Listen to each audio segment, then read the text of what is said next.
hear this statement. When you say something you don't mean, law of attraction hears what you do mean. Ooh. So you poked at it with a stick and didn't get the results that you wanted. See what we're getting at? So let's, rather than talking about abundance and money, let's talk about abundance. Abundance of clarity, abundance of sunshine. So I accept that from the unseen, abundance flows to me in this form. And so it is logical to me that from the unseen, that all nature of abundance will flow to me. And that in the same way that I can be in a vibrational place of just allowing that to happen, I can be in a vibrational place of allowing more abundance on more subjects to happen. Feel how free-flowing that is? In other words, no resistance. Those statements were easy to make and felt good as you make them. Now that may be all the work that you need to do for one conversation that you're having with yourself. And you can tell that you've done good work because you have contemplated a subject and you felt good while you contemplated it. So we're going to make a statement to you, really to all of you. This is another refined point, very fine-tuning, deliberate creators that we are visiting with here today. So how do you feel about the concept of, in order to get the results that you want, if you've got some clogged pipes, just never mind them, lay some new pipes? Doesn't that make perfect sense to you? Isn't that an easy to understand concept? So now we just want to insert this very important understanding. When you're standing in the middle of clogged pipes, and you know you are because you feel uncomfortable, that's not the time to try to lay new pipes, because all you do is increase the clogging of the pipes that already exist. So here's a statement that we want you to remember. We want you to somehow, some way, and we'll talk more about that as we're moving forward, somehow, some way, get on this high-flying disc. Usually happens first thing in the morning, before things have come to thwart it. Sometimes you don't make it to breakfast. But first thing in the morning is when you're most likely to feel it. And the more you reach for it, the more you care about it, the more you milk it when you are there, the more you will own it, the easier it will be, the more the momentum will be there, the more often you'll be there, the easier it'll be to be there. So good to understand. Esther has taken it to such an extreme these recent days that anytime anything feels like efforting, may not even be a word, but she likes it. Efforting. Every time I'm efforting, she says, I know I haven't done the energy work. If I'm efforting, I haven't done the energy work. And sometimes she's been saying to us, Abraham, you know, I get it that you want us to be on the high-flying disc and the inspiration will come from that. And oh, how I love that feeling, she says. But there are some things that I have to do today, whether I'm on the high-flying disc or not. I got to do it today. It's due today. Whether I'm on the high-flying disc or not, I have to do it today. So what can I do to get on the high-flying disc? And then she says, and isn't that sort of efforting? If I'm doing a focus wheel to get on the high-flying disc, or if I'm deliberately thinking, and we say, that's as far as we would like you to take your efforting. Mm-hmm. She texted efforting to Tracy the other day, and autocorrect changed it to elfing. And she thought, that's much better. I'd rather elf it than effort it. So as you're reaching for this high-flying disc, what you begin to notice is that the effort factor becomes less. It doesn't feel like you're trying so hard and working so hard because you're not needing to compensate for misalignment. And you're carried in the momentum and in the inspiration of the alignment. And then life's fun. And that's what Esther means when she says, I feel like I'm becoming a vibrational snob. It's like, I'm not willing to play unless I'm up there. If I'm up there, I'll play. But I don't want to play unless I'm up there. I don't want to think unless I'm up there. I don't want to drive unless I'm up there. I don't want to do anything unless I know that I'm up there. So, Abraham, do I effort to get up there? And we say, well, you're just going to have to work this out. After a while, you begin noticing what things take you there, and the path of least resistance gets easier and easier. So let's say you're there, and it doesn't matter if you even know how you got there. Esther was talking to a friend on the telephone the other day, and they got on the subject, and they were laughing so hard. They were laughing so hard that neither one of them could understand what the other one was saying. What? I can't understand you. What? I can't understand you. And so Esther has decided that she never needs to meditate again. She'll just remember that conversation, and she goes right to that high-flying disc. In other words, when you get hold of something that feels like that, just milk it and milk it and milk it and milk it and milk it and use it for your reason for feeling the way that you're feeling.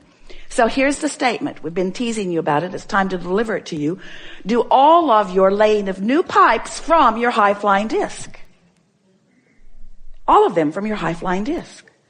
So the other day, after laughing and laughing and laughing and laughing and laughing with this friend, Esther replayed that conversation over and over and over and over and over and over and over and over and over in her mind all day long. We'll tell you what they were laughing about. We warn you, you kind of had to be there. So they're talking about the same thing that you're asking about. They're reaching for high-flying thoughts. And Esther is saying, I've discovered that the more general I am, the easier it is to stay there. And so she was saying, I love words like clarity, and I love the feeling of invincibility. And I've got this pen that I pretend is my magic wand, and I'm just waving it around, and it feels like the entire universe is responding to what I'm asking for. And all I want to do is think about these things and talk about these things. Esther said, I'm afraid I'm becoming like a vibrational snob. Because I'm not willing to go to other less good feeling places. And I'm beginning to understand enough about energy and alignment and vibration and momentum and movement and alignment and resonance that action began feeling increasingly resistant. I could tell I was sort of barking up the wrong tree. And so I withdrew myself from that behavior and relaxed back into an effort to line up my energy. But I'm feeling sort of lazy. I'm feeling sort of irresponsible. I've got old pipes, lazy pipes, irresponsible pipes, not carrying my own weight pipes, not proving my worth pipes. I can feel that that's still active within me, and those thoughts feel uncomfortable to me. And so I'm reaching for a new thought that feels better, and I can't find it because there's enough momentum going. So I'm going to go general. I'm going to go as general as I can go. Nothing needs to happen this red hot minute. Whether I keep my nose to the grindstone in this moment is not going to make any difference in the outcome of this. I have the right and the ability to just relax into my good feeling for a minute.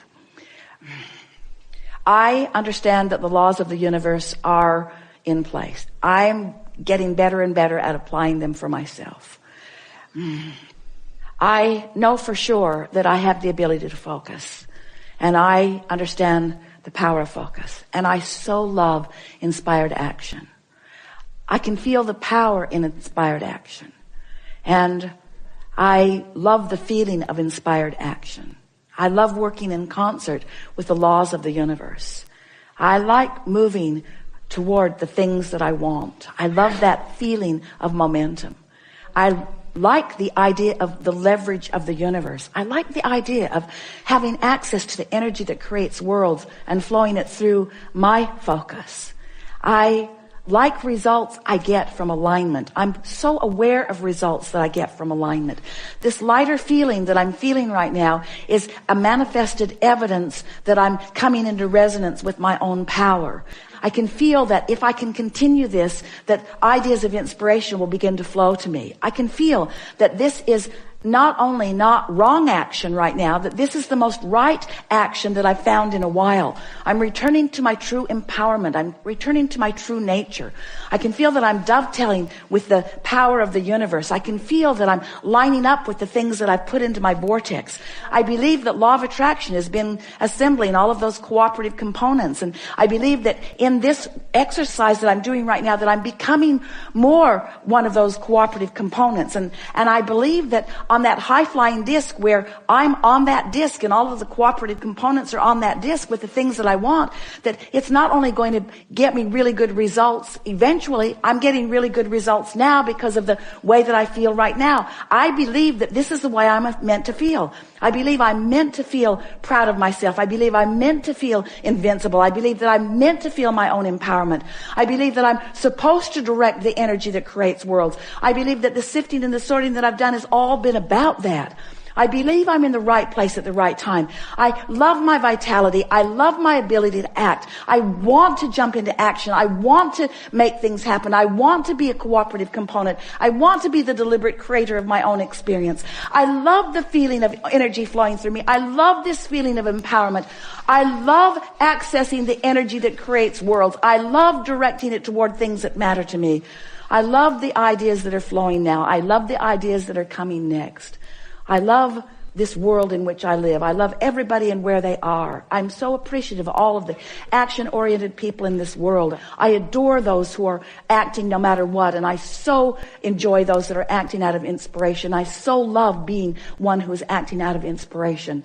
I just love this action-oriented, inspired world in which I am such a vivid part. I'm so happy that I understand these laws of the universe. I'm so happy that I've redirected myself right here and now. I'm so happy that I found the high-flying disc. I'm so happy that I milked the momentum of the high-flying disc. I can feel that I'm now owning it for a while. I can feel that now I've done good work and that the evidence of this day is going to show to me the alignment that I've achieved. I'm expecting lots of inspiration today. I'm expecting lots of aligning with lots of other people that are on this high-flying disc. This is one of the most productive moments in time I've ever spent. I am so happy that I took the time to do what matters most and engage for myself and for the world at large and for others that I will co-create with. I'm so happy that I have become a cooperative component with the energy that creates worlds. And then all manner of cooperative components punctuate for you. Give you evidence all day today. Watch what happens. Your lives will be different just from participating in that high-flying rampage. Your vibrational set point has changed. Your point of attraction has changed just from participating that much. Can you imagine what's going to begin to happen as you deliberately reach for that high-flying disc and that you don't engage? Someone calls, I can't talk to you. Why not? I'm not on the high-flying disc. Where are you going? To the high-flying disc. What are you going to do? Milk it. So on and on and on and on. You've never heard two people snort more. So finding something like that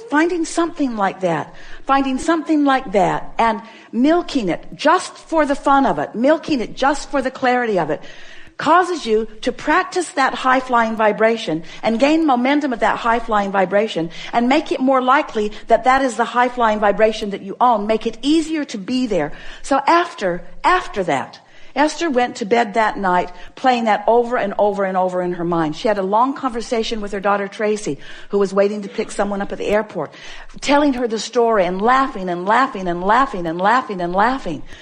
What fun it is to have conversations with those who, like you, don't mind being locked in that crazy room where you are not facing reality, where your undivided attention is upon whatever subject it is that makes you feel like that.